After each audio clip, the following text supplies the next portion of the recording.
Thank you, Samir. Hello, everyone, and welcome. Can everyone hear me as I use this microphone?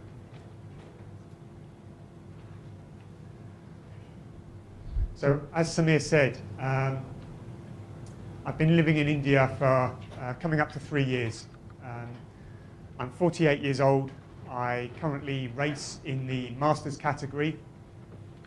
I was previously a regional level runner in the UK, and I've been cycling competitively for about 10 years, and it was an untimely broken ankle that forced me to give up running and find an alternative endurance sport, which at the time I wanted a sport that wasn't going to completely take over my life. I just wanted something to keep fit.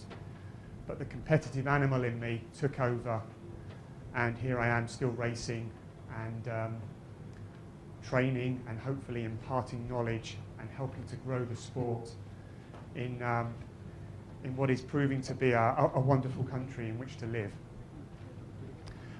Yes, there is a little asterisk next to my level 3 British Cycling Coaching Award, as I've done all of the tutorials, I've done all of the exams, I've done all of the assessments, and there's just a few papers that I need to submit before I can finally call myself a level 3 coach. The level 3, it's UCI accredited, so through my national federation. Okay, so without further ado, the agenda, welcome and introductions. I think we've got that out the way. I'm going to run through 8 sections, starting with objectives, about how you identify them, about what they are, what they look like, how you commit to the process. So once you've got a goal, how you commit to it, what does that involve? What does commitment mean? And then once you've committed to it, well, what's the strategy that you put in place to deliver that objective? And then once the strategy is in place, what are the small steps that you have to take to get you from one end of the strategy to the other?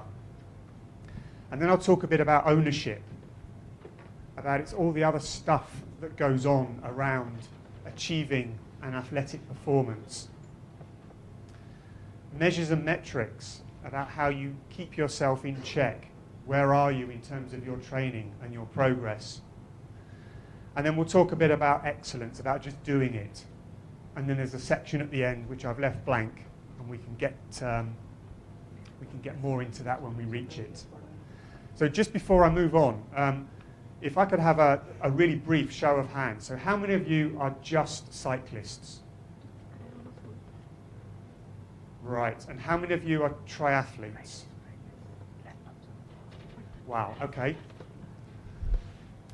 How many of you, in terms of the triathletes, are Olympic distance and Ironman? Right, okay.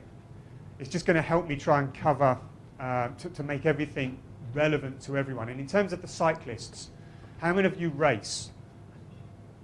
Okay, so about half of you. Okay, great.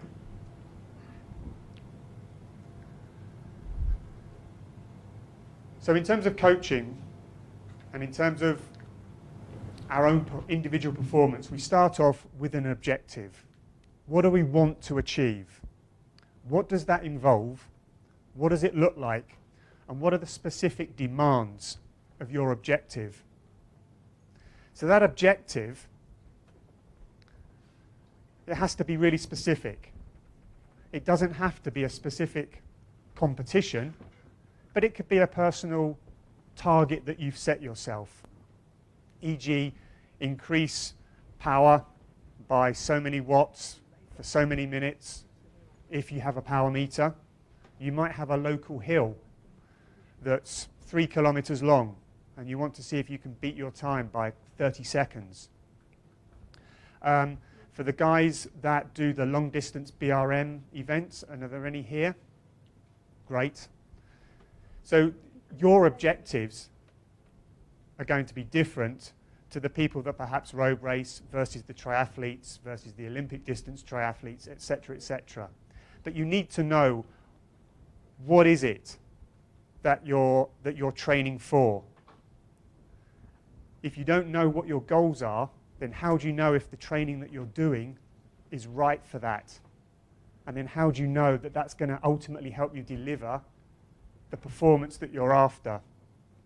And I've put a note up on the screen behind me about knowing your weaknesses. So as well as knowing what your objective is, you need to know what your weaknesses are as well. Know what you can't do as well, because your objectives will involve improving your weaknesses as well.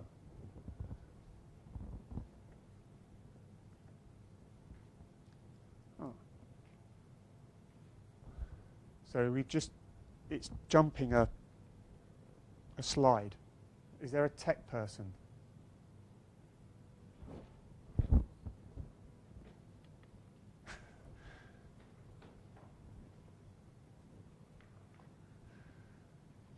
So it went to slide 3, slide 4, and then it's going to slide 6. It's not going to slide 5.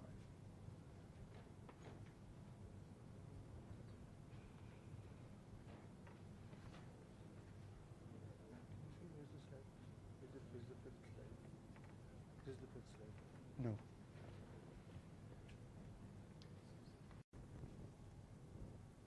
So there's a note at the bottom.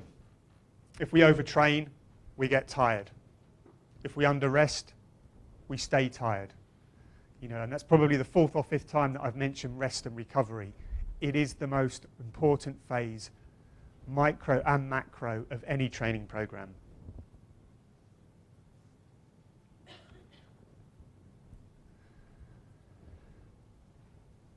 So just to recap, we've got our objectives, we've committed to the process, we've got our strategy in terms of how long each of our macro periods are going to be. And now we're going to start to fill in the detail with some specific steps. These are daily and weekly sessions built into your program to deliver a performance improvement. So we've already had a quick show of hands as to who uses heart rate zones, and it's kind of most of you. The basis of all training zones is threshold. So those of you that use your heart rates, have you done threshold tests? Hands up who has. Okay. So those of you that use a heart rate monitor, can I assume that you haven't done a heart rate threshold test? Okay. So basically, when we talk about threshold, we're talking about the maximum intensity at which we can ride without our blood lactate levels increasing, i.e. we can go on for hours and hours and hours, which is very important to Ironman triathletes and the long-distance brevet cyclists. Anaerobic threshold is what we mean when we normally talk about threshold. And generally, anaerobic threshold is the level of effort that we can sustain for about an hour. The body's production of lactate is the limiter. So if we go out and we ride as hard as we can hold a certain effort. But ultimately, we're going to get slower and slower and slower. And it's the production of lactate in our blood that is stopping us from maintaining that effort, because we're producing lactic acid at a faster rate versus that which our body can get rid of it and process it as waste. If we know what our lactate threshold is, i.e. from our heart rate zone, we can train in much more specific areas using our heart rate to improve that performance and ultimately move that lactate threshold barrier up. So that for cyclists, I'll just sort of talk quite crudely here, so that if you have a power meter and you can hold 250 watts for 30 minutes, if we can increase that threshold, then we can hold 250 watts for 40 minutes or 50 minutes because we've moved our threshold up.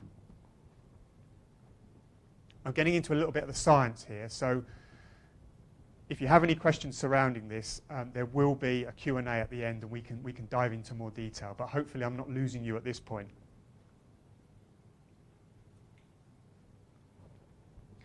So I've said as an example, your anaerobic threshold for cyclists is about what we would do a 40-kilometre time trial in, because it takes about an hour.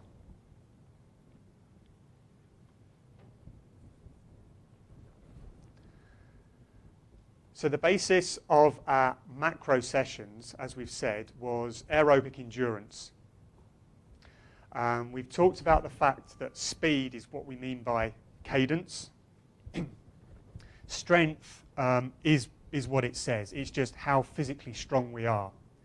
Now, if you're an endurance cyclist, you don't need masses of strength. You just need lots of aerobic endurance. If you're a racing cyclist doing criteriums, strength is going to be a bit more important, because you generally have lots of hairpin bends and dead turns which you need to accelerate out of, and that requires some strength element. But not until we've put in the three corners of this triangle so that we can ride for a long time, we have a certain level of strength, and we can pedal at a certain speed, can we then think about adding to that. So if you think of the red corners are what we would do in our preparation or endurance phase, and then the green writing are what we would do in our pre-race or build phase. And I've got short-term muscular endurance on both sides, because it requires really aerobic endurance, strength and speed. So you can see if you don't have those three corners in place, then you can't start building your short-term muscular endurance. Short-term muscular endurance is anything up to about 10 minutes. So if you're in a race and you wish to attack your rivals, you need to be able to ride hard, use that strength, use that speed, use that endurance base that you have, and maintain a very high power for, let's say, 5 to 10 minutes. Similarly, if you're chasing a rival, or if you have a climb that you need to negotiate, then you need short-term muscular endurance. Muscle power, however, requires strength and cadence. Who's been out on their bike with their friends and you've seen a lamppost or a signal 100 meters ahead, and then you try and jump your friend to reach that signal first? That requires muscle power, that initial acceleration of turning the biggest gear you possibly can as quickly as possible. That's the thing that wins sprints when you jump at the end of a race. That's the thing that breaks away from the peloton initially when you're trying to lose all your rivals.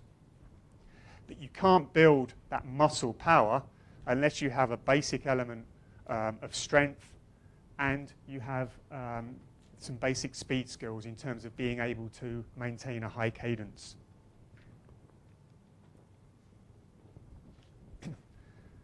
So as we've said, endurance is the ability to continue working and delaying the onset of fatigue.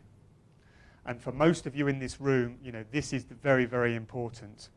And as I've said, it takes several weeks of specific training and great patience, because ultimately it is the most boring of the phases, to become aerobically fit. It's the one that we always want to shortcut. Strength is the ability to overcome resistance riding up, for example, riding uphill or into the wind. In the bottom left-hand corner. Don't confuse it with going to the gym and just pushing lots of weights. Strength can be obtained through our endurance phase as well. Just by turning a slightly bigger gear for a few minutes longer than we would normally like, then we're engaging our quads or our glutes and all the other muscles that we use during the rotation of a cycle. We're just working them a little bit harder. And so when we talk about strength training on the bike, normally it's seated, just pushing one gear higher for a little bit longer. And that's enough to help develop our strength. As I've said before, when we talk about speed skills, we just want to be able to pedal smoothly at a very high cadence and avoid any wasted movement. When we accelerate, we're using our speed skills. When we try and sprint, we're using our speed skills. And by doing it as efficiently and as technically proficiently as possible, we're going to go as fast as we can. And as I said, as we develop the strength to turn bigger gears, we must develop the speed to turn those gears quickly. We can all push huge gears, but we need to be able to push them very, very quickly, because that's what makes us quicker.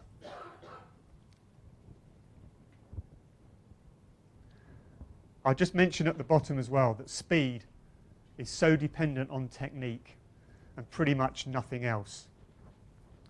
I'll also say that if any of you plan any kind of easy sessions during the week or recovery sessions, cadence drills are the best thing you can include. Low resistance, high cadence, low intensity, but high speed. And just think about pedaling as fast as you can, especially if you do workouts on a home trainer. Who doesn't use a home trainer? Okay, more than half of you. So if you have a flat piece of road, you can just drop it into the small ring on the front and just spin. Who doesn't have a home trainer and also doesn't have a cadence meter? Okay. It doesn't necessarily matter. What you will notice is that as you try and spin your feet as fast as possible, there will be a point where you start bobbing in the saddle. The only thing that's making you bob in the saddle is your technique and what's going on at your ankles. Because our brain is trying to get our feet to pedal very smoothly, very quickly. Our feet end up developing a brain of their own, and all they want to do is that.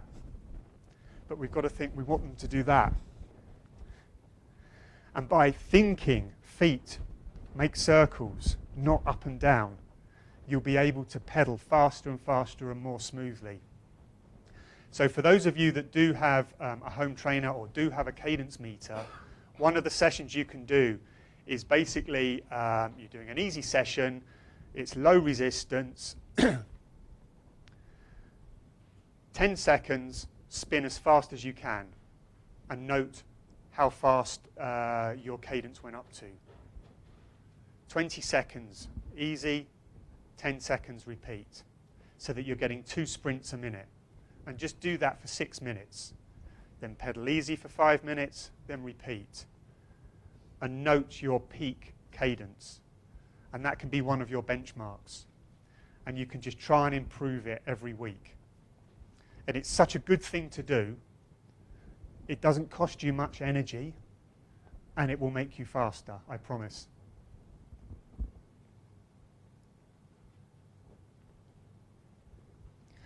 So we've talked about what muscle power is, ability to produce a high power output quickly over a short period. It's just having those quads develop sufficiently with sufficient reflexes in order to give us that jump on our rivals. Short-term muscular endurance, holding a higher power for 10 to 15 minutes. Beyond that, it would then end up as aerobic threshold and then anaerobic threshold.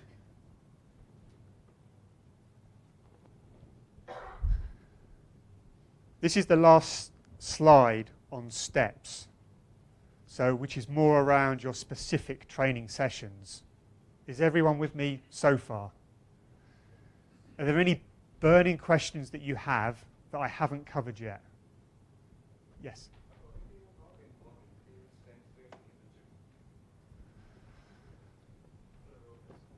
Okay. For one period in the year, yes. Can you repeat the question? Oh, I'm sorry, yes. Thanks. Okay, so the question is, how important is strength training in the gym? For a road racer, yes, it is important, but you don't need to do it all year round. Can we make a note of that, and then we'll come back to it. We'll come back to that in the Q&A afterwards, and we can go into that in a bit more detail.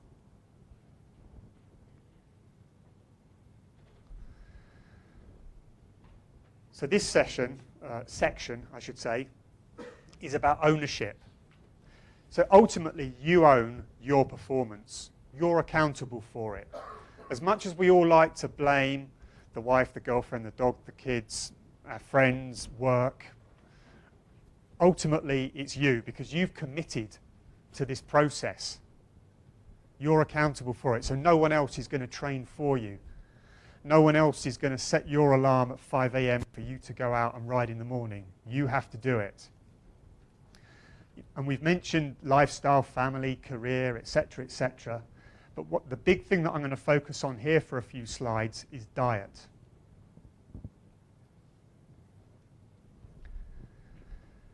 So diet is made up of, broadly speaking, 3 macronutrients: carbs, proteins, and fats. And as you can see from the slide behind me, our diet should approximately be 65 to 70% carbohydrates, 10 to 15% protein, and the rest is fat.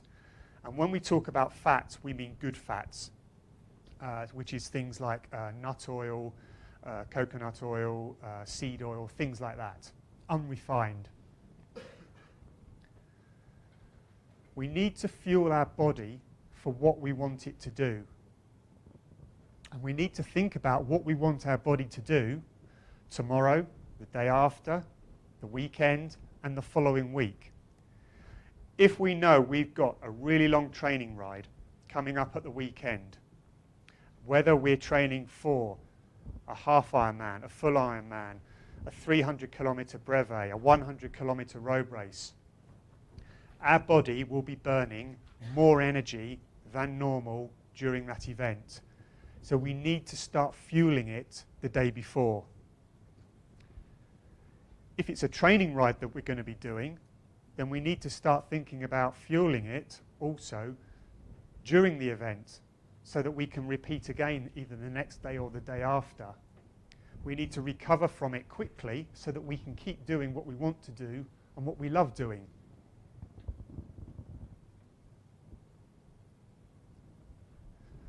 So again, I'm just going to dive into a little bit of sort of technical speak. Apologies if I lose some of you. But basically, if you're training 4 or 5 times a week, you need between 5 and 10 grams of carbohydrate per kilo per body weight per day. So how many of you train 4 or 5 times a week? Great. Do you think you're eating 5 to 10 grams of carbohydrates per kilo per body weight per day? Do you know what you're eating? Okay. Okay.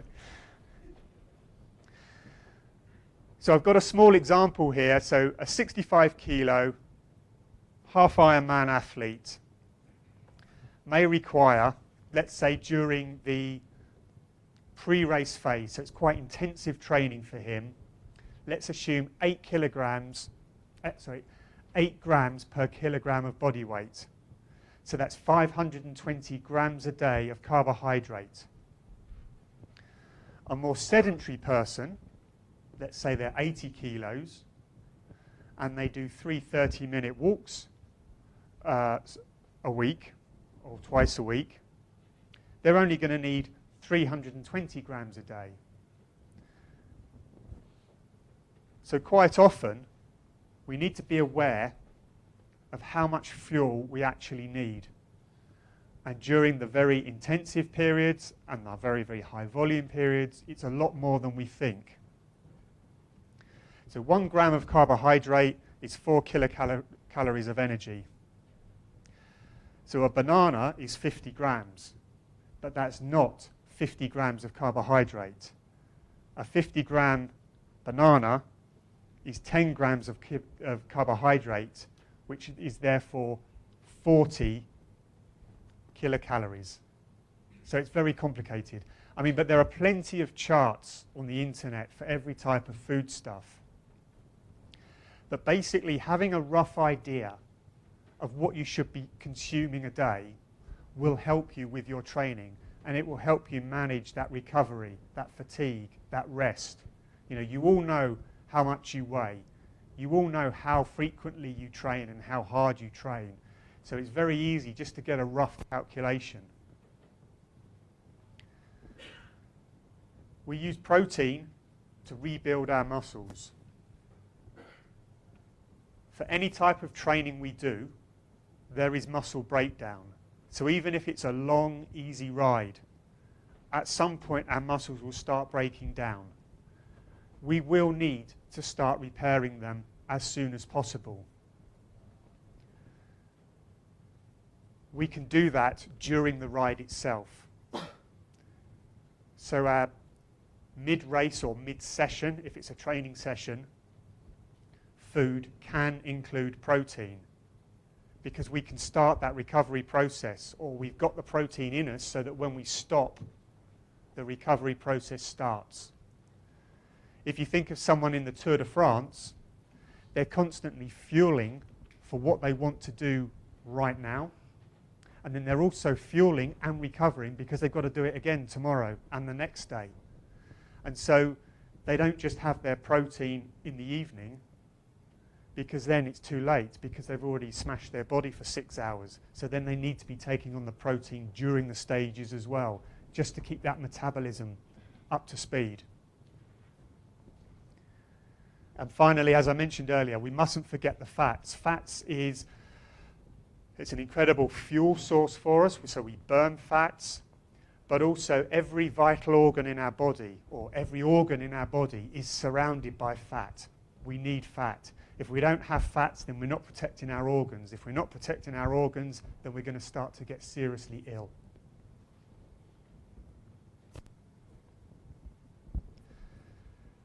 So there's a little pre-race or pre-session, if it's a training session, example.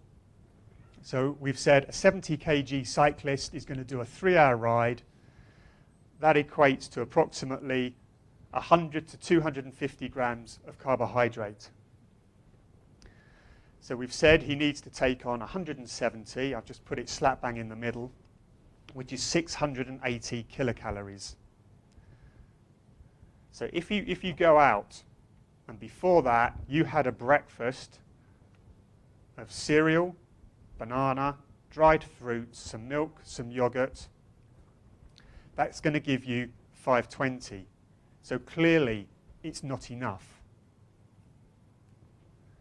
But hopefully you would have had a sensible meal the night before.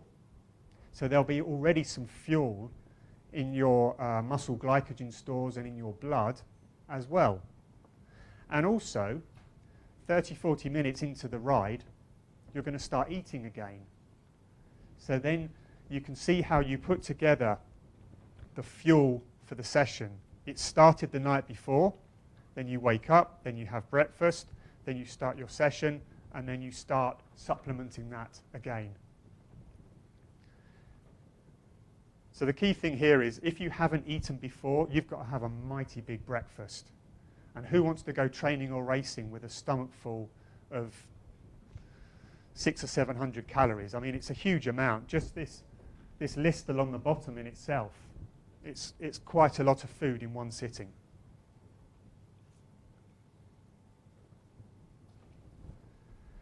So during the ride, in order to keep ourselves topped up, we need to be eating around 25 to 30 grams of carbohydrate every 30 minutes. Or just if you want to keep it simple, think 30-30. 30 grams of carbohydrate every 30 minutes. Now we already know that a 50-gram banana, which is an average size banana, only has 10 grams of protein in. Carbohydrate. So by rights, that would mean that you'd need to be eating 6 bananas an hour if you're on a long ride. No one's going to do that. So then you need to start thinking, okay, well, what am I going to eat? And how am I going to eat it? When am I going to eat it? So then you need to start looking into the high energy foods, your gels, your energy bars, and start actually reading what's on the wrappers. I mean, we can go into lots of detail here, but the main point I'm trying to get is that if you're out on a long ride and you're training for a long ride, a banana an hour isn't enough. And by the end of it, you'll be hungry and underperforming. I was actually in one road race last year. I won't say which one, but it's quite a long one. And there were some support vehicles, bikes, and they're handing out food and topping up water, you know, which was great, really helpful. One guy started handing out apples. Now, an apple has even less carbohydrate in it than a banana. You know, what is an apple going to give me? Why did he think an apple was going to help? You know, it wasn't. I didn't tell him that. Thank you very much. Get rid of that. Took out one of my energy bars. But, you know, you really need to think about the sorts of foods that you need to be eating during the events as well. You know, they need to be easily digestible. You need to be able to carry them. So again, just from a logistics point of view, who wants to carry 6 bananas in all of their pockets in their pockets? You know, it's not going to work. So energy bars. If an energy bar is too heavy for you, think about things like gels. But one word of warning. You know, generally speaking, you know, endurance athletes, regardless of what you're doing, what event, you know, you start the night before with your big meal.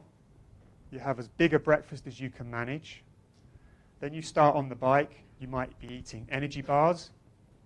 Then you might go to slightly lower intensive energy bars, like some rice cakes or something, and then go to the gels, because the gels have got, you know, they pack a punch. If you start on gels, then basically you're just giving yourself such an energy rush. You know, if you're doing something like a half Ironman or a full Ironman, let's say a full Ironman and the bike leg is, I don't know, 6 hours, you don't want to be chucking gels into your stomach for 6 hours because who knows what's going to happen. And I'm just going to go off point here again is, you know, whatever food stuff you need, try it out in training. Don't leave it till event day where you think, oh, so-and-so's given me a load of gels. Great, I'll use them during my Ironman or my 300-kilometre brevet, because if you don't know how you feel and how they make you feel, whether they give you stomach cramps, whether you actually feel full up or bloated or uncomfortable, you know, they're not going to help. So whatever food stuff you use, do try it in training first. And then once you find something that works for you, stick to that method. So there's a final point here as well. If you use an energy supplement powder that you put into your water, think about what else you're eating as well to complement that. So if you're putting a few scoops into your water bottle and you're having energy bars, gels, bananas and what have you, you might find that you're taking on too much. And then that it could lead to you getting quite bloated and feeling very uncomfortable and a little bit sick. So think about, what am I putting in my water supplement? What supplement am I putting in my water? And what am I eating as well? It all has to be balanced.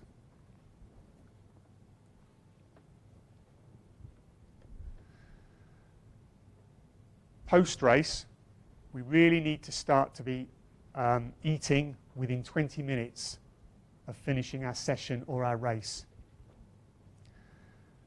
The most important thing is that we replenish the carbohydrate lost from our muscles and from our blood, and we give our muscles enough protein to start recovering.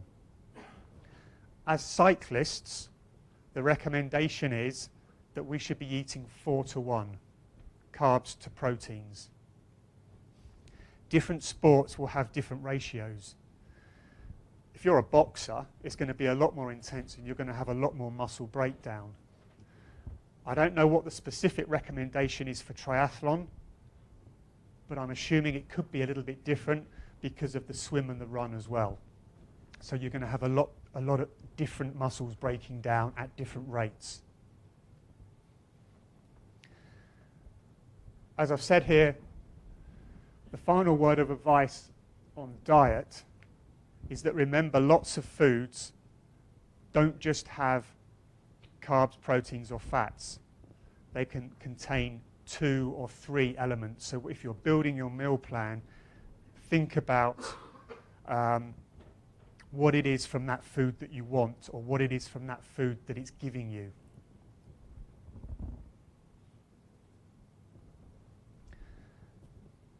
Hydration. When we talk about hydration, most people will just talk about salt. Yeah? But it's not just salt that our body needs. We need potassium as well. Basically, the sodium or salt helps our bodies retain the fluid, and the potassium allows it, through a process called osmosis, to actually move through the cell walls. If we have too much salt, we're going to retain too much fluid, and it's not going to go to where the body needs it. If we have too much potassium, we're going to start losing too much fluid. Mainly, we're going to want to feel like we want to go to the toilet all the time. So when we build our own, if you're preparing your own mix, you need to think very carefully about how much salt and how much potassium you need in order to create a healthy mix. You also need to be aware of what your fluid loss rate is. Obviously, that's dependent upon ambient temperature, the event that you're doing, humidity, etc., etc. But generally speaking, the human body's gastric absorption rate is about 1 litre an hour. And by gastric absorption, I mean if we put a litre into our stomach, it will take about an hour for that to be absorbed and used by the body. So if we're drinking more than a litre an hour, we're probably just going to get bloated and swelling, and we're going to get uncomfortable. Depending on the time of year, now obviously those of you that are racing on Tuesday, we know that it's very hot. Our sweat loss is going to be far higher than if we were racing in a cooler part of the country or in a cooler time of the year. That will affect how much fluid that we need to take on. So it's not always going to be the same. It will also affect our mineral loss as well. Now, the only way you find out what that is, it's going to be trial and error and knowing your own body.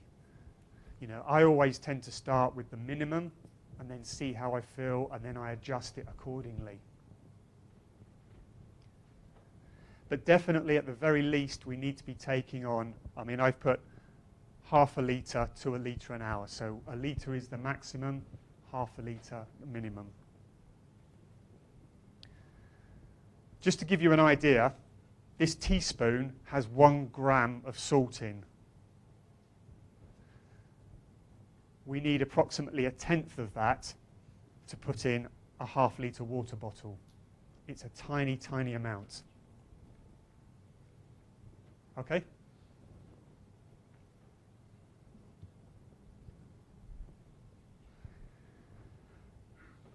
I'm going to come off hydration and nutrition for now. If there's any other questions around that, again, we can answer those at the end. So now I'm going to talk about metrics and benchmarking. Hands up who's got a Strava account, or Training Peaks, or Today's Plan, or uses data in any way. A lot of us.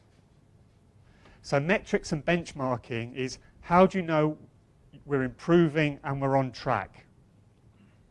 So I talked earlier about, at the end of every rest week, we do a simple test.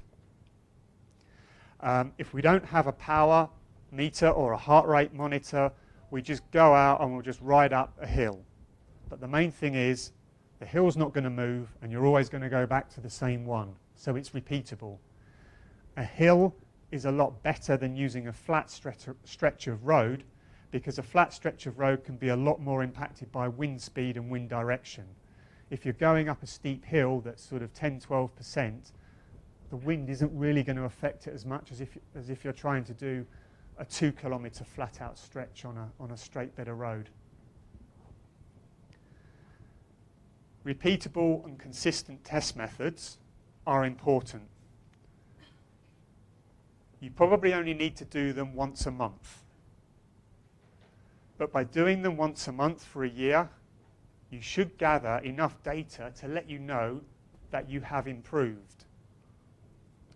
The key thing about this is, as I've said here, is too frequent and you'll corrupt and confuse yourself. Everyone that's got a Garmin or a power meter, they want to go out and they want to be yesterday's session. They want to go faster, they want to go longer, they want to produce more power, and we just become slaves to these metrics. They only need to be used to benchmark and confirm that we're on the right track. So at the end of each month, we should be a little bit stronger or a little bit faster. And the data will tell us this. You remember the third phase, the pre-race competition phase, or just before competition, where intensity was very, very high and volume was very, very low? If you have a power meter, that's the time to use it, because that's when you're doing your most intensive sessions. And it helps confirm that A, you're hitting the numbers that you want to hit, and B, as you repeat them through that period, the metrics aren't coming down, because if they're coming down, it shows you're getting too much, you're accumulating too much fatigue.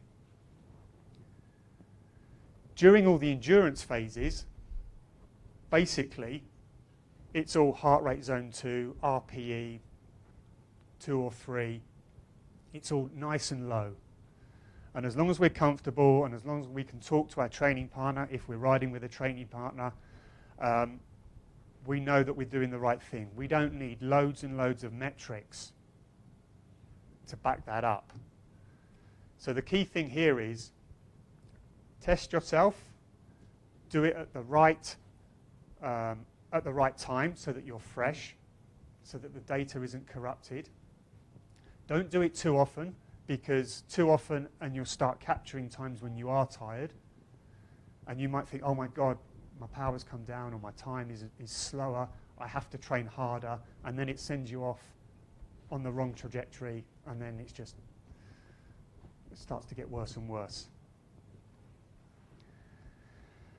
Your benchmarking, as I said earlier, can be technique based as well. So we mentioned briefly about cadence and about our cadence speed and our pedaling technique. Benchmark yourself once a month. How fast can I pedal? What's the maximum speed that I can turn those pedals? That's a good benchmark. It's something that tells you that you're improving. And as we get into metrics and benchmarking, I'm just going to say cleats. How many of you use cleats? So how many of you, and I'm just assuming that the other half don't, am I right? So many people I talk to, between the do's and the don'ts, think, I don't use them yet, but I'm going to use them for the event that I'm going to do. And I said, that'll be too late. Use them now. Using cleats is about slow speed balance. It's not about riding fast for long periods of time.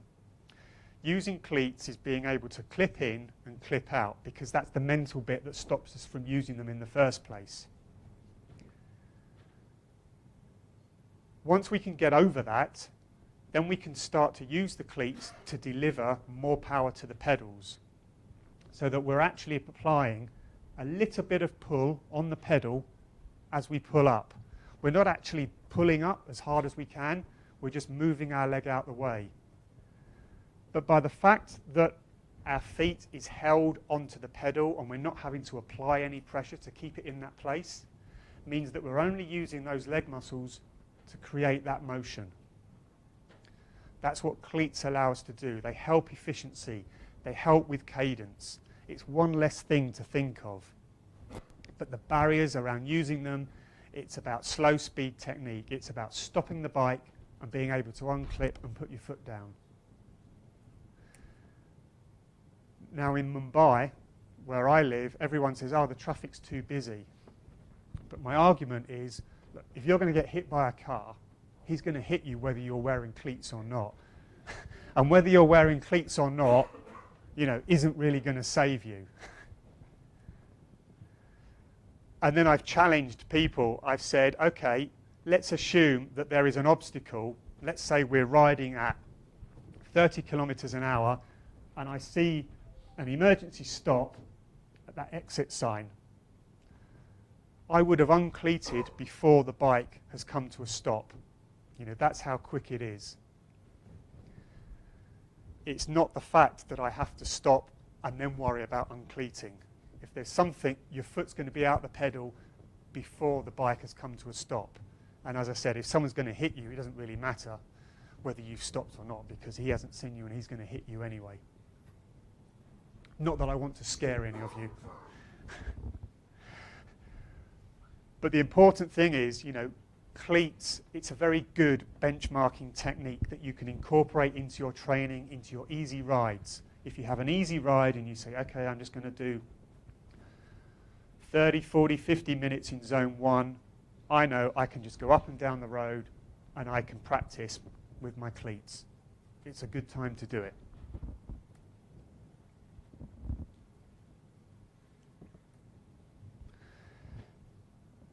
So metrics and benchmarking was section 6. This is the penultimate phase, delivering excellence. Tapering. Okay, how long do we taper for? Well, just as in training, the longer time it takes to accumulate something, the longer it takes to lose the benefit of it. The longer we've been training and the more intensity and load we've accumulated, the longer the taper will be. The extreme is someone training for an Ironman. I've done so much training. The loads have got bigger and bigger and bigger, and you might find that your taper is 2 weeks, maybe more. For those of us that do shorter bike races, we may just need 4 days, but it will vary. Your training will also indicate to you what you need. Whatever you do, don't think as you approach race day, oh my God, I had a cold for a week during the last phase of my training. I've missed a week, so I'm just going to try and get some of those sessions back, and I'm going to train a little bit longer up to my event. It won't work. You can't cram in more training at the end. When you need to start tapering, you start tapering. You've got what you've got. So in order to use it, you've got to taper properly.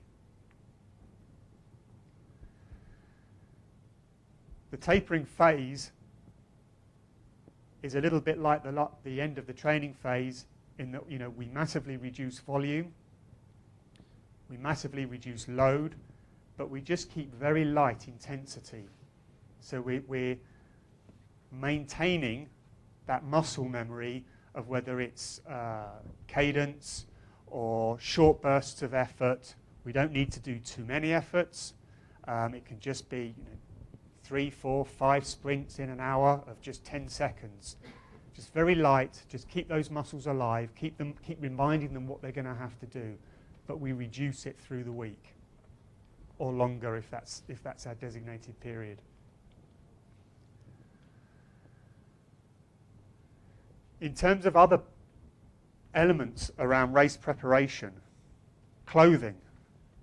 Don't just buy a load of new clothing, then leave it in the bag until race day. How do the seams fit? How is the actual fit? How is the zip?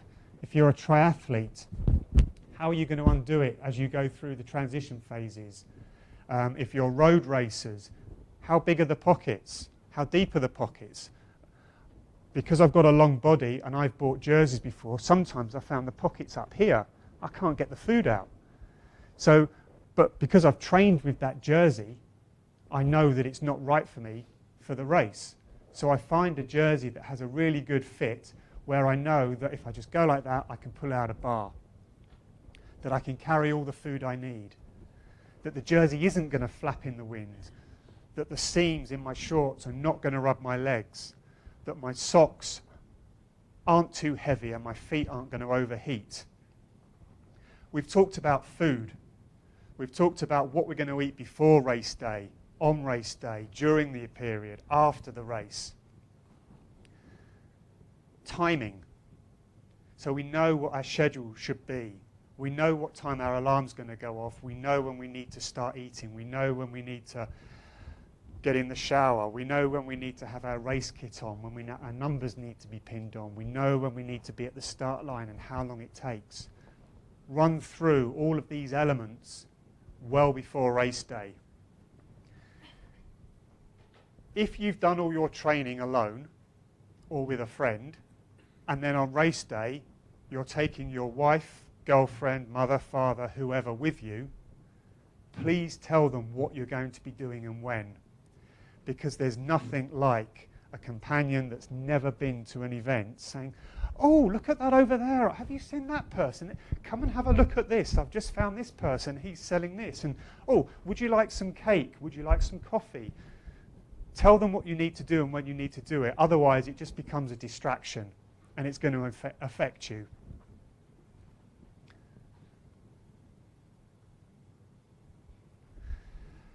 In terms of your bike as well, obviously, if your bike's broken, you can't train.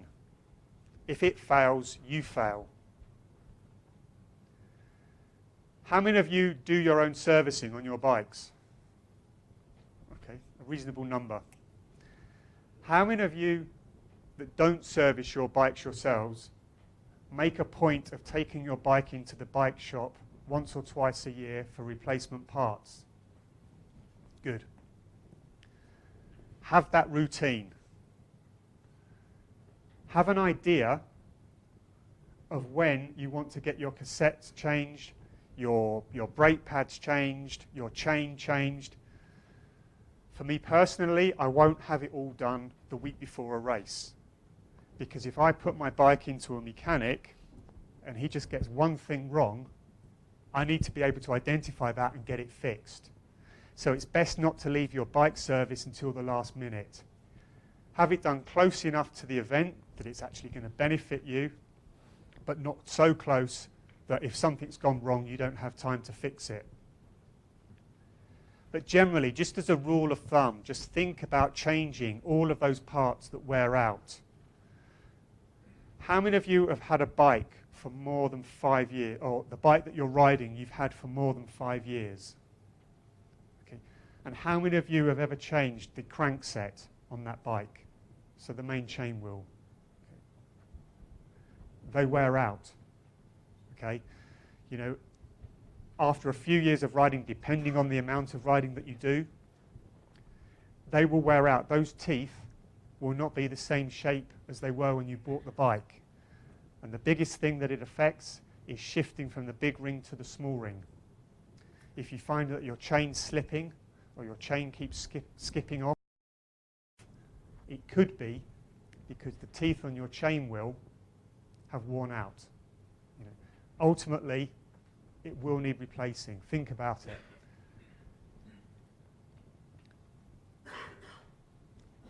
And then the obvious things like carrying spares. You know how to change a puncture, know how to change an inner tube, know what tools you need to carry that fit your bike. So if you have a multi-tool, make sure that it has the Allen keys that fit your bike. Some headsets could have bolts that are 3 millimeters, some are 4 millimeters, the same for your seat tube to adjust it. Different brands have different size hex nuts.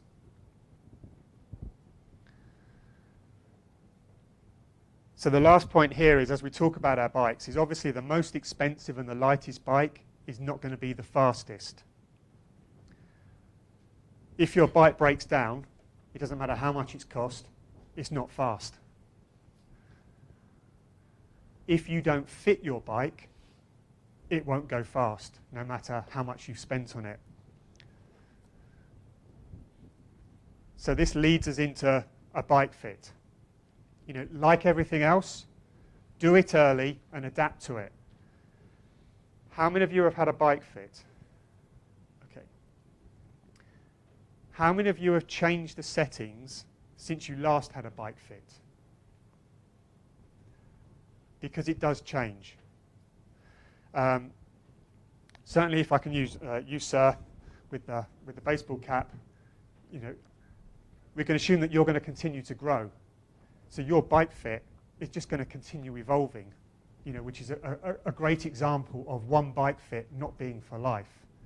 Similarly, as we get into training, and as we train more and we become more flexible, and hopefully we do lots of stretching every week, we become more flexible and we can adopt a more aggressive fit on the bike. As the three pillars of a bike fit are comfort, aero, power. Now, if you're doing a 300 kilometer brevet or a full Ironman, comfort is your main priority. You've got to sit on that bike for hour after hour after hour. After that, if you can get a little bit more aero, that's a benefit. If you're a road racer and you're doing a criterium, maybe aero, power, maybe you're going to trade some aero for comfort, maybe you're going to trade some comfort for power, but you can see how the priorities change. Things like saddle height, stem height and length, aero bars, understand how they need to be set up and how they fit you. So what's right for one of your friends may not be right for you. And as you change your position, think about how flexible you need to be to hold it. And it's something that you could incorporate if you use a home trainer. That's an ideal time to experiment with your bike fit and with your setup. And I've mentioned it again. We always want our upper body still. We want to engage the core. But it's about cadence, cadence, cadence. Whatever position we're in, we've got to be able to turn those pedals. So the basic premise of a bike fit is our saddle height and our reach. If we get those two things right to start with, everything else we can develop from that.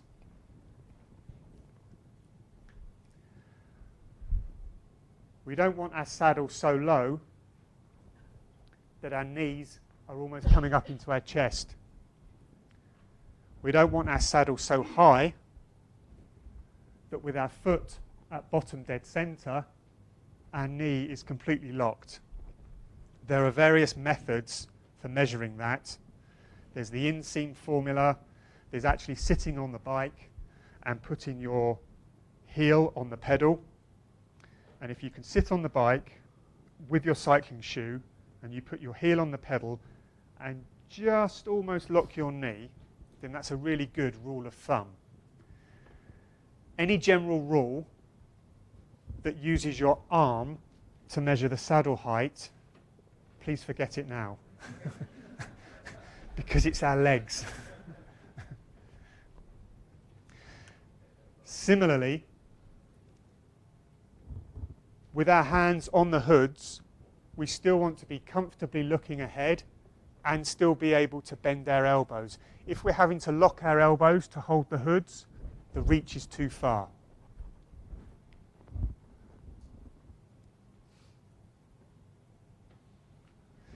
So there's a few metrics there just for a general neutral fit. Whenever I work with a client and I set up and they want a bike fit, we go to the neutral fit first.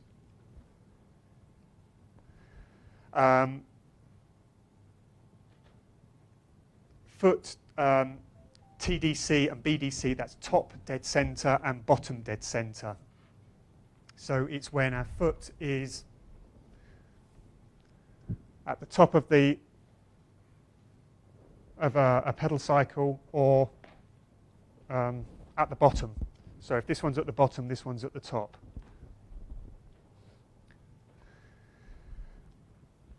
When I talked about cadence earlier, and I was talking about being smooth, so at the bottom of the stroke, just as our foot starts to pull back, ideally we want our heel approximately 10 to 15 degrees to the horizontal. So just marginally up like that as you start to pull back.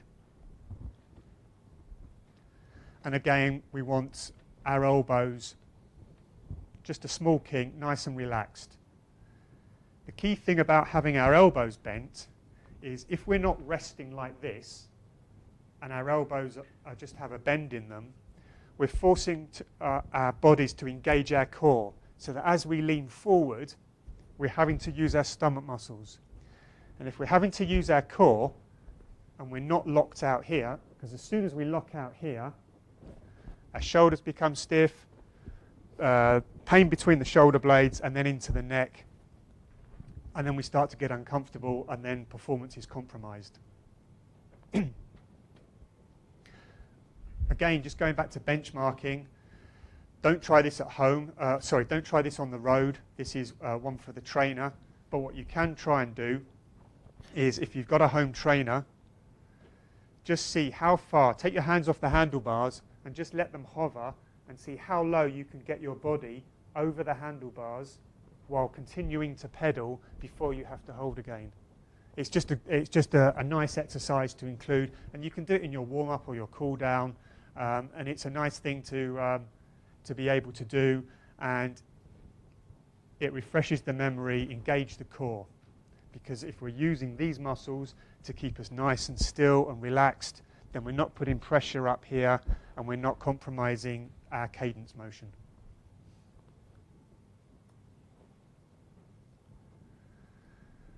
How many of you use aero bars? Okay. So basically, from a road bike to a TT bike, when we put aero bars on, we have to change the fit again. Basically what it involves is we slightly increase the saddle, and we can do that because we've moved the saddle slightly forward, because we can move the saddle slightly forward because we've dropped the stem, and the aero bars mean that we're slightly more forward over the headset. It enables us to rotate the pelvis a little more and produce a little more power. If we just stick aero bars on top of our normal road bike, they will not make you more aero, because ultimately they're just making you higher, because they're about that high. So you need to take out some spaces from your headset first and put them on. The key thing is that 90 to 100 degree angle in the elbow. If we start to outstretch here, then you're starting to put a lot of pressure on your elbows and your forearms, and that's going to create pain in your arms, and then you're going to get uncomfortable, and then you're going to start shifting. So all the time you've got a 90 degree bend in your arms and you're using your tri-bars, you can just allow them to take your body weight. The knee and the hip angles are slightly different on a TT position. They're slightly more aggressive. But always remember that it must be sustainable. We can all achieve a more aggressive position in a static setup, but can we maintain it for however long we need to?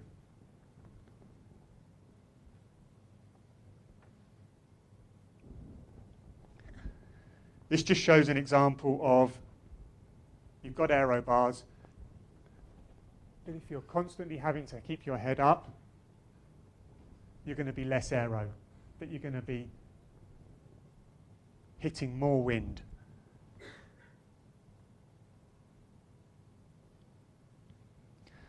Okay, so this is the end of delivering excellence. So I've just sort of touched on bike fit, on tapering, on race preparation. There's a lot more that we can go into if anyone has any questions afterwards. I said But there was one more section at the end, and I didn't put a title to it, but can anyone guess what it is? So we've covered the training, we've covered recovery. Sorry? No. No. So if we do, okay, we've identified our objectives. We've committed to the process. We created a strategy. We own the process. We put in steps. We created metrics to measure ourselves. Sorry? No. We've delivered excellence. We've done the event. Yeah. What do we want to do again? Do it again, but do it better. So this is really just a round up. So that after you've gone through that journey, understand, first of all, I said, having a plan, you're twice as likely, you have twice as many chances of succeeding than not having a plan. Keep a diary, a training diary. Understand what has worked for you, whether it's which elements of training, which periods worked well, which ones could you have done more of, which ones did you need more rest of. But just remember, doing exactly the same again will give you exactly the same results. So you need to decide, what can I do differently to improve? It may not just be training harder and training for longer. It could be lots of other things. Learn from your mistakes. How can you improve? What can I do better?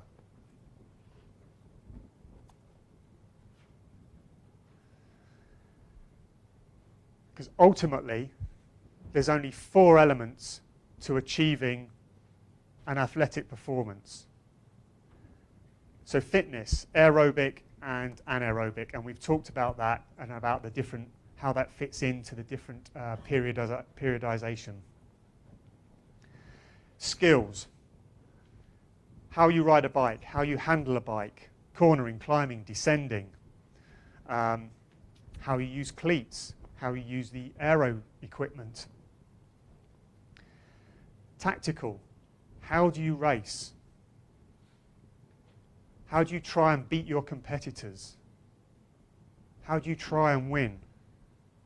And that leads into psychological. So how do you cope when things go wrong? Now specifically for road racers, we all get punctures at the wrong time. And we talked about carrying basic tools, spare inner tube, being able to change a tube very quickly, or if we're lucky enough to have someone carrying a spare wheel to change that quickly. If that happens, there is absolutely no point in getting angry about it. You just have to deal with it and accept it as part of the race. If you're doing a triathlon and one of your transitions doesn't go to plan, you can't get angry about it because you just get even more flustered. You can't then try and gain time because you've messed up your transition through going even harder, let's say from swim to bike. Because as soon as you start going harder on the bike, then you're going above your threshold. And then that's going to compromise your run. And then ultimately, your run's going to suffer, the whole time suffers. If something goes wrong in a triathlon, you just have to say, okay, that's a 2-minute penalty. My time is going to be 2 or 5 minutes or however long it held you up longer. If you're in a road race and you get a puncture and you lose contact with the main bunch, it's okay. I will try and get back to the main bunch. If I can't, I'm still going to race these guys around me, and I'm going to have a different race, and I'm going to be racing different people with different objectives. In a BRM, you may not have enough food. You may have to stop and get some from somewhere. You may think, okay, I haven't eaten enough. I'm going to have to eat a lot more now. That's going to compromise me in this way. I have to accept that. I will move on and I will deal with it. How we deal with things is so much of how we ultimately compete. The psychological side of it, if we've done all the training, we have to believe in the process. going back to committing to the process and focusing on the process. Ultimately, if you've done all of this, everything that we've been talking about, and I know it's quite a lot to get into. How long have we been talking? An hour. More than an hour. Believe in yourselves. Because if you've done the work and you've followed your plan and you've listened to your body, then you will succeed. And I wish you all the very best. Thank you.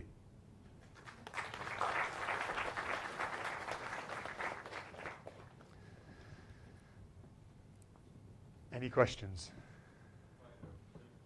Gym question. Okay. Yes, certainly pre-season, if you feel that there is a specific element of your cycling probably centered around sprinting or acceleration, incorporate a gym program for 6 to 12 weeks, but have a way of measuring if it's had any effect on you. So if you have a power meter and you do a series of 5-second sprints or whatever, do it before and after. If it doesn't make any difference, don't do it. However, so that's purely from a strength point of view. There's lots of equipment in the gym that we can use to maintain our flexibility. So stretching and flexibility is very important no matter what discipline we're doing. I go to the gym once a week. Most of my workout is just stretching. I'm just making sure that I'm stretching my back, my hamstrings, my glutes, my quads. I'm proper stretching. That's so important. In terms of strength, try it, but make sure you can measure it and quantify it. Otherwise, you'll end up spending lots of time in the gym doing the same thing and it will have no benefit.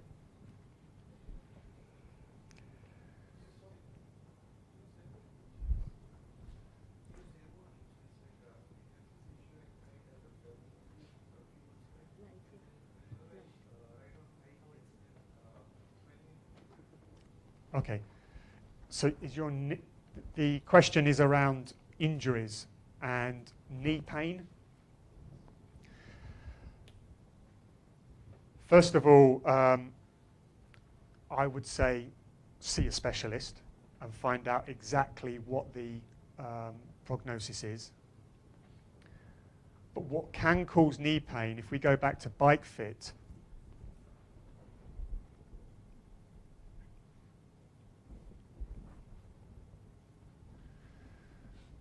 if you can see the spot on the kneecap is behind the spot on the toes.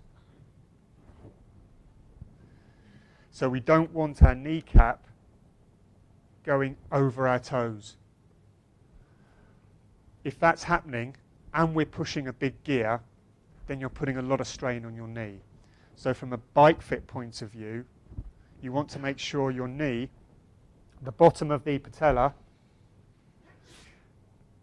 doesn't extend further than the spindle of the pedal.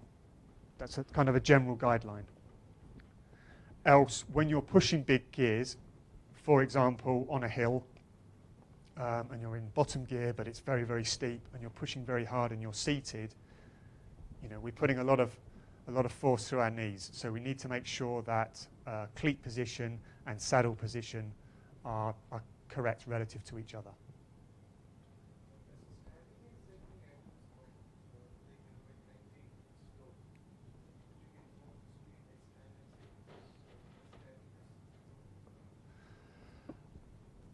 I wouldn't know without having a look at you on the bike and also understanding from a knee joint expert, what's specifically going on with yourself.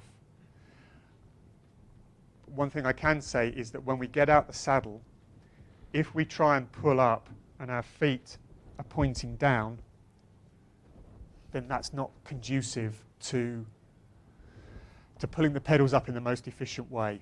And that can put extra strain on the knees. So, we want to be pulling up sort of more like that, not like that. So it could be technique based, but it could be something that's physically specific to you. So we're having races in India, right? And there's a race which comes between our build phase. And how do we manage that? Okay, good question. So the question is around multiple races during the build phase as we're heading towards a bigger target. If you know you've got lots of races, some of them, you have to grade them A, B, and C races. So your C races, you will not adjust your training at all. It will just replace one of your training sessions. A B race, you might want to use that to confirm your form, to confirm that your training so far is going in the right direction. So you might just have a little taper of a few days. But then obviously your A races, they're in your plan. So when I build annual plans for riders that I work with, I say, well, when are your races? And as we said earlier, in India, they tend to be Jan, Feb, March, and then you've got October, November. We're always building some C races. So at the end of training, we won't taper, we'll just go straight into a race. It just tells us where we are. Also, it enables the athlete to go through that whole race process. When I talked about preparation and food and just what you do on race day and what times you need to be where, it just helps reset all the mental things that you need to do for a race. And then quite often, as it's a C race, I would say, do something completely different in the race. Attack from the gun or attack 10 kilometers out and try and time trial to the finish. Do something where you might surprise yourself, but if it doesn't come off, it doesn't matter. So races can be good training. Again, is there a general principle that you get more gains in base phase or build phase or just because so I've been experiencing more gains in the base phase rather than build phase. When I come to the build phase, my gains reduce. I tend to gain more in the base phase. Okay, so the question is around what we're gaining during each of the phase around the base build peak phase, should we call them? It depends on what you're training for. If you're just doing a very long event, then the base phase is going to be more important.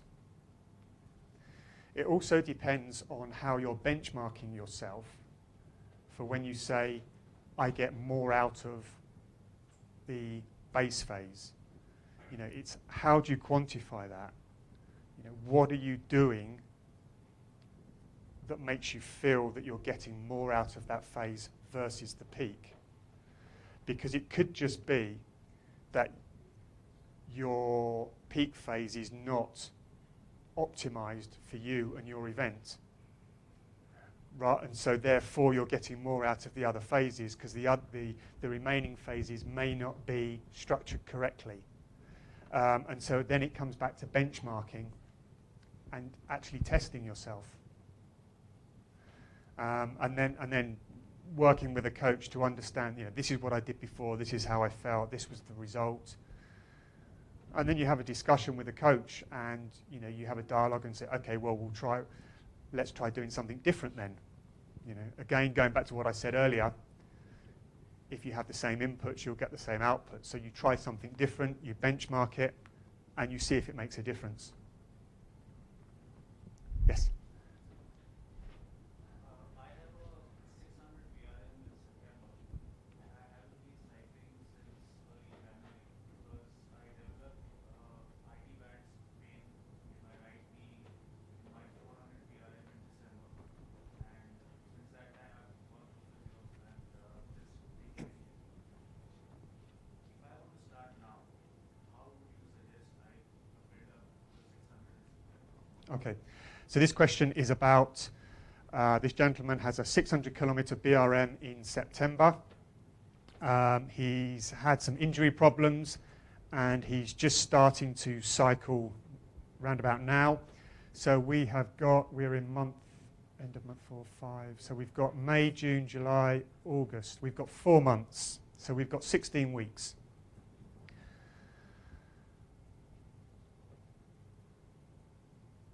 My recommendation would be, okay, we need to ensure that you can get round. So it would mainly be on the base phase or the preparation phase, just to ensure that you can get round. So let's say you're going to do something similar next year. Maybe you've got 2 further events in 2019. We'd say, okay, for this one, let's get you round. Let's not worry about thresholds. Let's not worry about speed. Let's not worry about strength. Let's just get you to do the right amount of work that you need to do in order to complete it, because it's time critical. So if you've got 16 weeks, then okay, we want to get you up to riding consistently for at least 4 or 5 hours within the first 5 or 6 weeks. Maybe week 6 you want to be doing 6 hours. Maybe, yeah, I mean, whether or not you choose to put a break in there is up to you. You know, I would discuss with you in more detail, you know, what you've currently done, what you're capable of, and what other training you're doing to supplement that. But yeah, at some point we have to just kind of accept, okay, we don't have enough time to be as good as we would like to be, but we can still use that time to be as good as we can be in that time. So you just concentrate on the endurance phase, on just building up and building up and building up. And if it means you have to accept that you've got to ride at a much slower speed than you normally would, then that's what it is. Again, for a 600 BRM, if you try and rush it, you try and go too fast, or you try and do too many hours too soon, then in a 16-week period, you could find that after 8 weeks, you've smashed yourself to bits and you're so tired you've got to take 2 weeks off before you can build it back up, and then you start to lose it all again. So nice and steady. And then once you've gone through that 16-week period and you've done the event and you have a couple of weeks recovery afterwards, you're then starting from a higher level. And then if you keep the momentum, then perhaps one in early next year, you will have a different performance target. Yes, sir. At the point, I have 2 questions. The first one is that you said how to measure the threshold. Yes. I was given the trial that actually do the warming up for 15 minutes, and then get into different gears, go on to the top gear, and we keep on riding as fast as possible. One point will come where that your heart rate will stop actually increasing, and it has to sustain for next 2 to 3 minutes. That's your threshold. Is it correct? It's wrong. That's the first question. Can I ask again? Yes. Sorry. The second question is that which is actually the efficient gear, the smaller one or the bigger one? Okay. So there's 2 questions here. The first one is around heart rate thresholds, and the second one is around gearing. I'm not sure about the method that you've described for your heart rate threshold, but I haven't heard that before. But I can describe to you the method that I would use to find your heart rate, your thresholds. You would do approximately a 10 to 15 minute warm-up. That would include some high cadence drills to introduce a bit of speed. Then you would then you ride easy for 3 or 4 minutes, and this is all on a static trainer. Then you would do 4 minutes flat out as hard as you can. Then you do 4 minutes easy, and then you repeat the same test but for 20 minutes, trying to maintain the effort that you held for 4 minutes for 20. Okay? Your average heart rate for the 20 minutes, so this is nothing to do with highest heart rate, it's your average for the 20 minutes. 95% of that average is what we assume your 1 hour threshold to be. And from that number, we can then extrapolate and provide zones. So that's the way that we would calculate your threshold. So it's a very aggressive test. Average for 20 minutes. We can extrapolate that to get what your theoretical hour is, and then from that, you create zones. In terms of cadence, broadly speaking, the optimum cadence is around 90 RPM. If you can't maintain 90 RPM on the big ring, don't ride on the big ring. If you can ride in the big ring at 90, but you're up on the 21, that's fine. One of your sessions or one of your benchmarking tests might be to see how long can I ride at 90 RPM on the big ring at the front, on the 19 ring on the back. And when you can hold that, then you try the 17, and so on and so forth. And that becomes your incremental progression in one of your training sessions. Because by learning to turn a harder gear at 90 RPM, you're actually learning to go faster and faster. You're actually improving your own threshold. You're actually getting stronger. So all the laboratory science indicates that about 90 is where we should be. If we end up at 100, we probably start to overload our cardiovascular system too much, so the heart rate goes up. If we're down in the high 70s, we're pushing too hard with our muscles, and we're just going to get muscular fatigue, and our muscles will get tired before anything else. So going back to what I said earlier, as a coach, I don't tell people how fast to go or how far.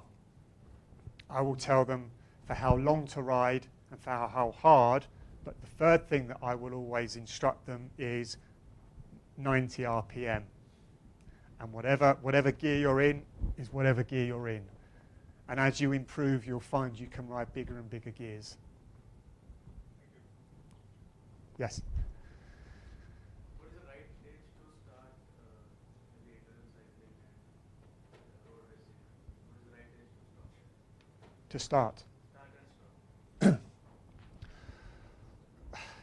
Well, I was looking at a website today. In the UK, some of my club mates have been racing, and the races for the children went right down to under 8s.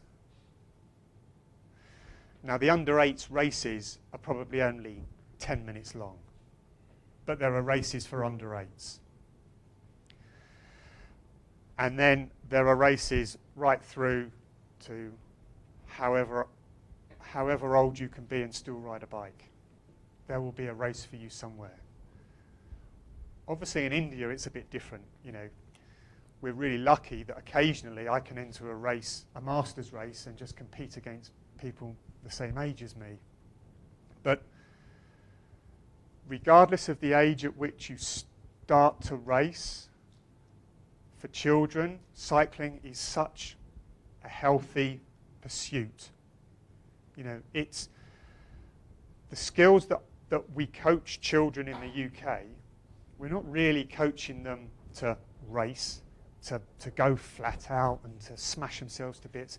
We're teaching them to use cleats. We're teaching them to sit on the bike correctly. We're teaching them cadence drills. We're teaching them handling skills. A lot of the stuff that we're coaching, it's all slow speed, low intensity, and the race is just for fun. If they wish to continue that, then great, the sessions get harder and harder and harder. But for children racing at a very young age, Really, it's fun. And the coaching behind it is purely technique and skill-based. It's not performance-based. And you wouldn't start looking at performance until probably the age of 13, 14. Does that answer your question? Yeah. Yes, sir. How to maintain cadence on climbing, sir? Okay. So the question is around maintaining cadence on climb. Sorry, I'll come back to the front so you can all see me.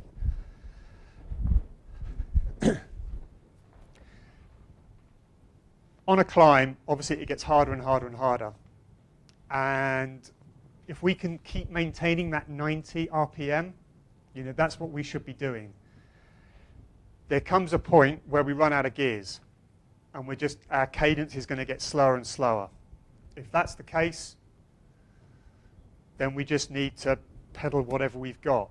If your smallest gear on the back is a 28 or a 32 ring, and your smallest on the front is a 34, and you're only pedaling 70 RPM, then that's what you've got. You can't change it. Well, what you can change is if you train a bit harder and you set yourself, you know we talked about objectives and goals at the beginning.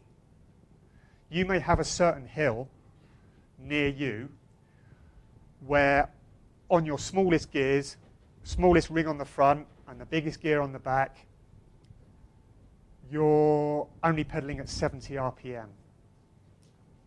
Well, one of your training sessions could be to try and pedal in that gear at 75 for as long as possible and say, okay, I can hold that for a minute and then I just bust and stop. And then you go back the next week and you might try and hold it for a minute and 20. And then the next week a bit longer. And then you find you can do the whole climb at 75. And then you might try and do it at 80. And then you keep doing that, and then you think, well, hang on, I don't need the 32-tooth cassette on the back. I'm going to try it on the 29. And then you shift up a gear. And so then that becomes one of your benchmarks and one of your gauges. You know, there are climbs that I've done in the UK that max out at 20%. Now on a road bike with, I've got a mid-compact, so I've got a 36 on the front and a 25 on the back, I am not doing 90 RPM. You know, there are spaces where I'm doing 60, but for me to be competitive, I have to turn those gears. And so I train in those gears on steep sections, you know, and then that forms part of my strength training, because ultimately it just comes down to strength and muscular power in order to be able to turn those gears at a reasonable cadence. And then that becomes one of my benchmarks. But I can also add, don't try and fix all your weaknesses at the same time or during the same phase, because they'll all get compromised. You know, pick one and work on it and improve it, and then pick another one. It might just be your cadence on your home trainer. It might be a bit of strength so that you can turn a slightly bigger gear on a climb. It might be holding a certain aero position for a certain number of minutes. But don't try and do everything at once. Yes? Continuation to this question what he asked, I'm training for a full Ironman. Yes. So what I observed is that when I was using the bigger gear, my average pace, and now I've shifted to the smaller gear, the front one. The average pace is not changing. Right. I'm getting less tired using the smaller gear. Yes. So because I think after finishing 180, when I do a full marathon, Yes. to help me going on the smaller gear, that is my question. Okay, so the question is around training for a full Ironman and what gear should you use? Absolutely, gearing for Ironman or triathlons is different to road racing because you have to keep something back for the run. And I don't know what chain set you have. Do you know what your big ring is and your small ring? Okay. So there are basically, you've got triples, compacts, mid-compacts and standards. And if you were on a compact, I would suggest that that's probably going to be too small for you and you'd just be spinning like a hamster. If you're on a standard, that's probably going to be 53-42. Yes, you might want to spend a lot longer on the 42 to conserve your legs and still being able to maintain a reasonable speed. You might also want to consider changing the cassette on the back. So let's say a standard race cassette goes from 11 to 25. You might consider going 13 to 28. So then you can start to use those bigger sprockets on the back to enable you to spin. Yeah, that might be a different option.